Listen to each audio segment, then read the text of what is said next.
दोस्तों, साल 2023 की सबसे बड़ी कार्तिक पूर्णिमा, साल की नवंबर में पड़ने वाली कार्तिक पूर्णिमा को सबसे बड़ी और सबसे खास पूर्णिमा समझा जा रहा है।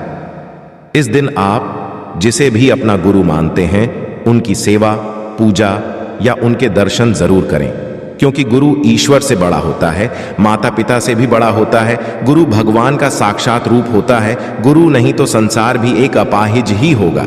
गुरु की आवश्यकता सोना, चांदी, हीरे, मोती से भी अधिक है।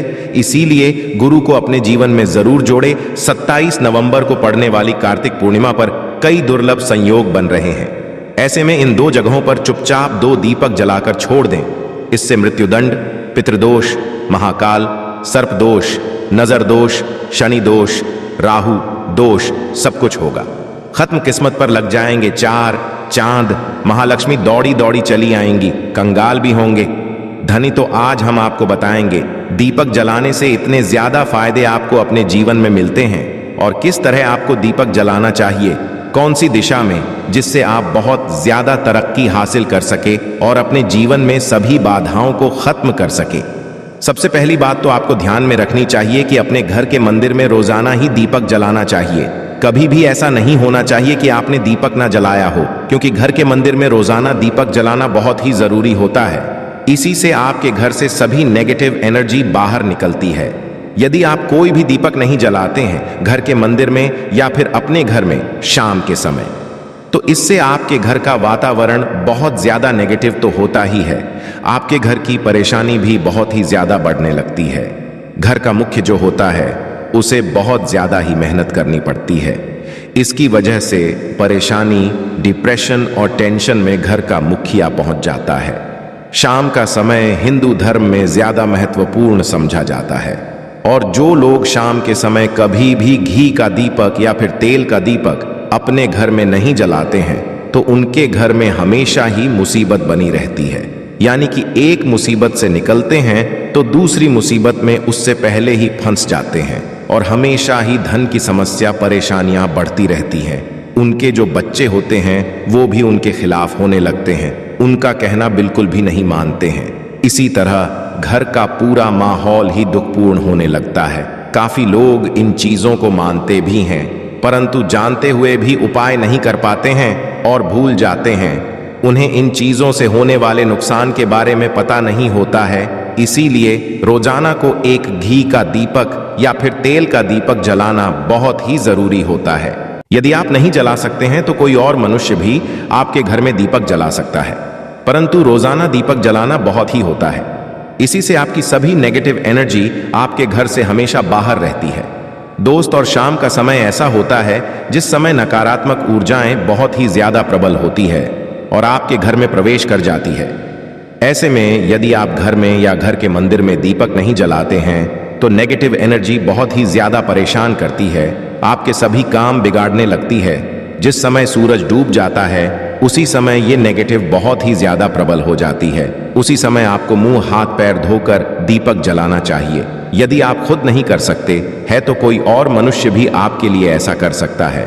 दोस्त, अब जिस घर में बहुत सारे लोग बीमार रहते हैं या फिर बीमारी कभी भी ठीक नहीं होती है, तो ये भी एक संकेत होता है आपके घर में बहुत ज्यादा नकारात्मक ऊर्जाएं हैं जो परेशानियों को, बीमारियों को, मुसीबतों को बहुत ही ज्यादा बढ़ा रही है। सभी चीजों को खत्म करने के लिए आपको अपने घर में जब सूरज ढल जाता है तो उस समय घी का दीपक या फिर सरसों के तेल का या फिर तेल का दीपक भी पूर्व दिशा में आप जला सकते हैं।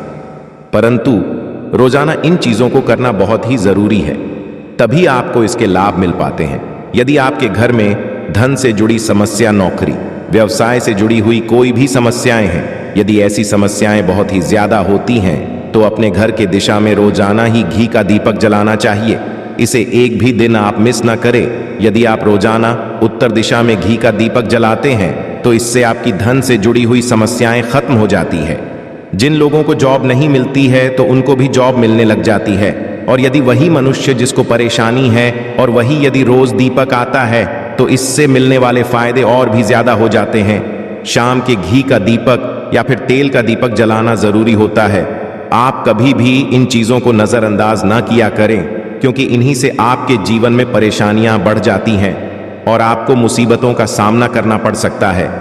आपको ये जानकर हैरानी होगी कि जो भी घी का दीपक आप जलाते हैं उससे जो निकलने वाली ऊर्जाएं होती हैं वो आपके घर में जब फैलती है तो घर का माहौल एकदम से सुखमय बनने लगता है, यानी कि पॉजिटिव होने लगता है। घर के सभी लोग शांति से रहने हैं। इसी तरह से जो तेल का दीपक होता है ये भी जब जलता तो इससे आपके आसपास जितनी भी नकारात्मक ऊर्जाएं हैं वो खत्म हो जाती हैं, क्योंकि इन दीपकों से निकलने वाली जो ऊर्जाएं होती हैं, धुआं होता है, वो नेगेटिव एनर्जी को बाहर निकालता है और आपके आसपास की एनर्जी को पॉजिटिव बनाता है। तो ये जरूरी चीजें हैं। शाम के समय कभी भी आप इन चीजों को कभी मिस ना किया करें, तभी आप अपने जीवन में सफलता पा सकते हैं और आपकी जितनी भी मनोकामनाएं हैं वो भी पूरी होती है।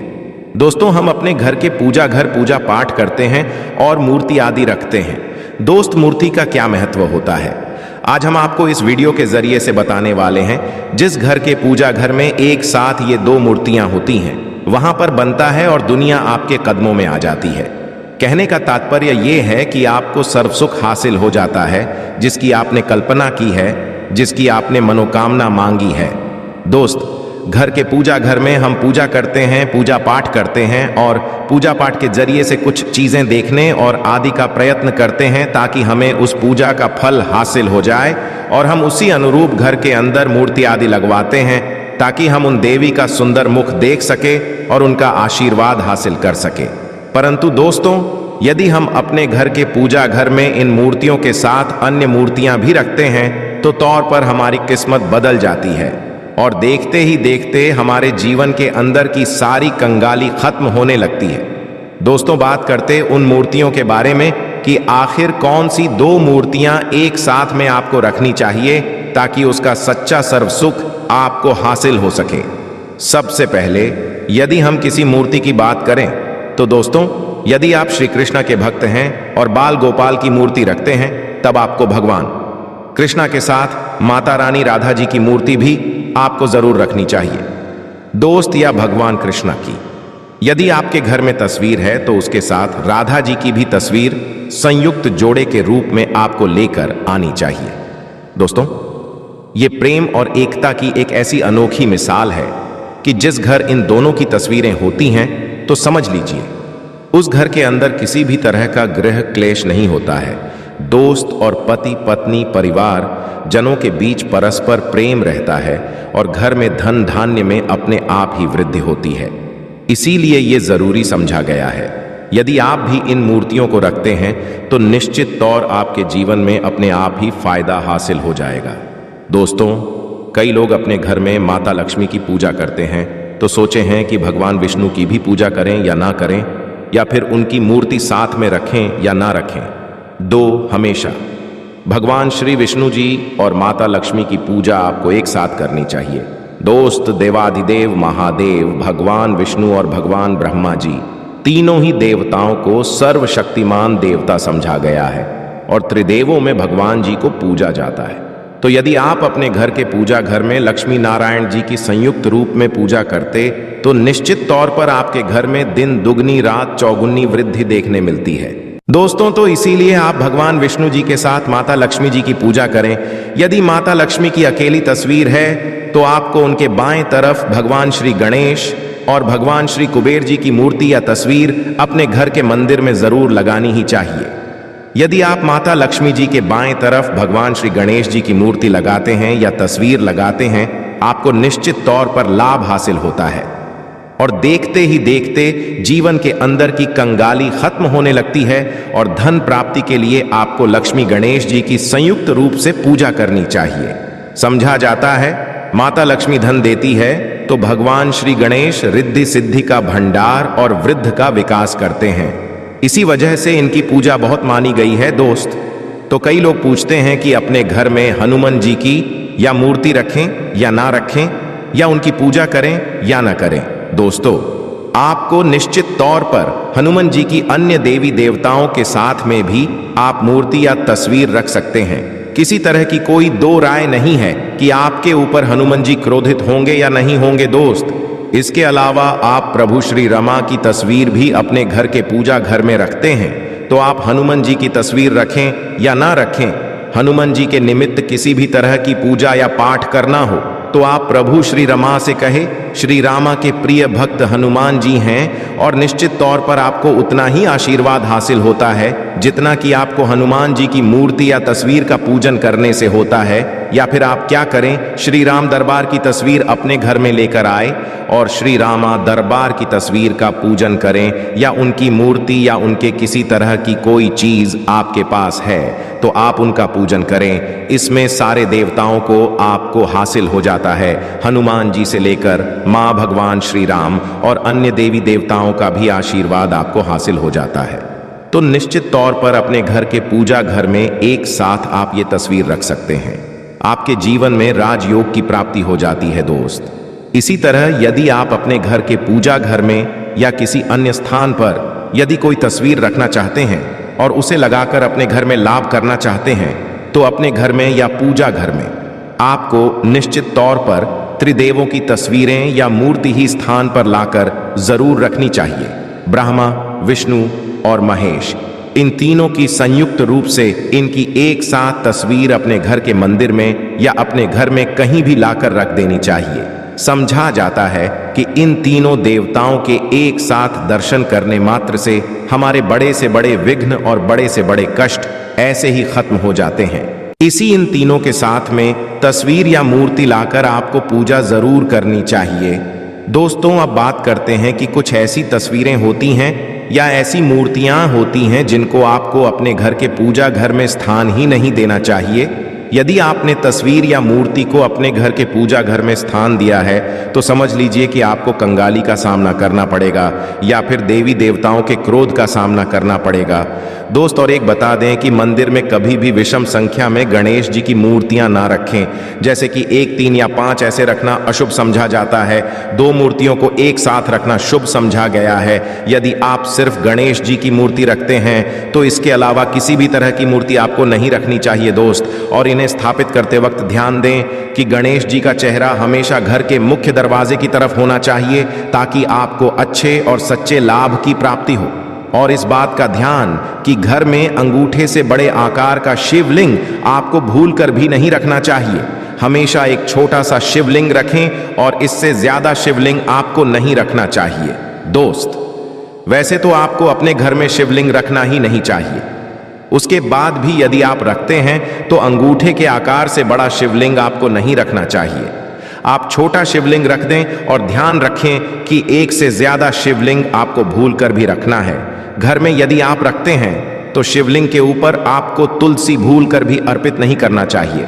यदि आपने शिवलिंग रख लिया है और उस पर तुलसी अर्पण कर दी है तो देवी देवताओं के क्रोध का आपको सामना करना पड़ेगा दोस्त। मंदिर में हमेशा यदि आप हनुमान जी की तस्वीर रखना चाहते हैं, आप हनुमान जी के अनन्य भक्त हैं तो बैठे हुए हनुमान जी की मूर्ति ही रखें। बजरंगबली रुद्रा भगवान शिव के अवतार हैं, इस उनकी शिवलिंग की तरह ही मूर्ति रखें। 7 जो पति पत्नी होते हैं, वैवाहिक जीवन आपने नया स्टार्ट किया है तो हनुमान जी की मूर्ति या तस्वीर अपने कमरे में, अपने बेडरूम में आपको भूल कर भी नहीं रखनी चाहिए, अन्यथा आपको आपके जीवन में कई तरह के दोषों का सामना करना पड़ता है। दोस्तों, हनुमान जी ब्रह्मचारी हैं तो इस बात का आपको ध्यान रखना चाहिए दोस्त। और राधा कृष्णा की मूर्तियां यदि आप जैसे अपने शयन कक्ष में सोते हैं वो बेड के सामने की तरफ रखी है कि जैसे कि आप सुबह उठे और आपको उठते ही पहले उनके दर्शन हो जाएं, तो समझ लीजिए कि आपका जीवन मालामाल होने वाला है। किसी भी तरह का कोई दुख धन की चिंता आपके जीवन में नहीं रहेगी दोस्तों। इसी तरह यदि माता दुर्गा की तस्वीर आप अपने घर में लेकर आना चाहते हैं और चाहते हैं कि माता दुर्गा की तस्वीर के जरिए से आप अपने जीवन में समृद्ध देखें तो दोस्तों भूलकर भी माता दुर्गा की क्रोधित की तस्वीर, जैसे कि तस्वीर या फिर महिषासुरा का वध करते हुए या क्रोधित अवस्था में माता लक्ष्मी की, माता दुर्गा की तस्वीर लाकर आपको उनकी पूजा नहीं करनी चाहिए दोस्तों। हमेशा शांत और सुंदर मुख वाली तस्वीर ही अपने घर के अंदर लाकर पूजा करनी चाहिए, बहुत ही शुभ और मंगलकारी समझा जाता है दोस्त। इस बात का ध्यान रखिए कि यदि आप अपने घर में मूर्तियां रखते हैं तो आपको इनको भूलकर भी टूटे हुए चावल चढ़ाने चाहिए। बेहतर आप चावल को पीला करके ही वो चावल चढ़ाए, परंतु टूटे हुए चावल आपको भूलकर भी माता लक्ष्मी को या अपने घर में देवी देवता को नहीं चढ़ाने चाहिए दोस्त। इसी तरह इस बात का भी ध्यान रखें कि अपने घर के मृत परिजनों या पूर्वजों को मंदिर में स्थापित ना करें। ऐसा करना अशुभ समझा जाता है, और यदि आप ऐसा लगातार कर रहे हैं तो निश्चित तौर पर आपके परिवार के ऊपर दोष लग सकता है और पितरों का दोष लग सकता है कि पूजा एक अलग स्थान पर की जाती है, घर के अंदर में उनको स्थापित नहीं किया जाता है दोस्त। तो इसी तरह भगवान भैरव की तस्वीर या भगवान शनिदेव की राहु केतु के इस तरह की तस्वीरें अपने घर में ही नहीं लेनी चाहिए। प्रतीकात्मक रूप से आप घर के पानी रखने के स्थान पर उनकी पूजा कर सकते हैं, क्योंकि इनकी साधना तंत्र मंत्र और विशेष महत्व द्वारा की जाती है। घर के अंदर आप ऐसे ही इनकी पूजा पाठ आप नहीं कर, इनकी पूजा पाठ में यदि किसी तरह की कमी रह जाती है तो उनको बहुत ज्यादा क्रोध आ जाता है, क्रोध का आपको सामना करना पड़ता है। इसी वजह से आपको इस तरह की तस्वीरें या मूर्तियां अपने घर के अंदर नहीं रखना चाहिए। और जो पहले हमने आपको बताया उस तरह की तस्वीरें तो निश्चित तौर पर आप रखकर अपने जीवन में फायदा हासिल कर सकते हैं। आशा है कि आज की इस प्रस्तुति में बताई गई जानकारी आपको अच्छे से समझ आ गई होगी। वीडियो अच्छा लगा हो तो एक लाइक जरूर कर दें।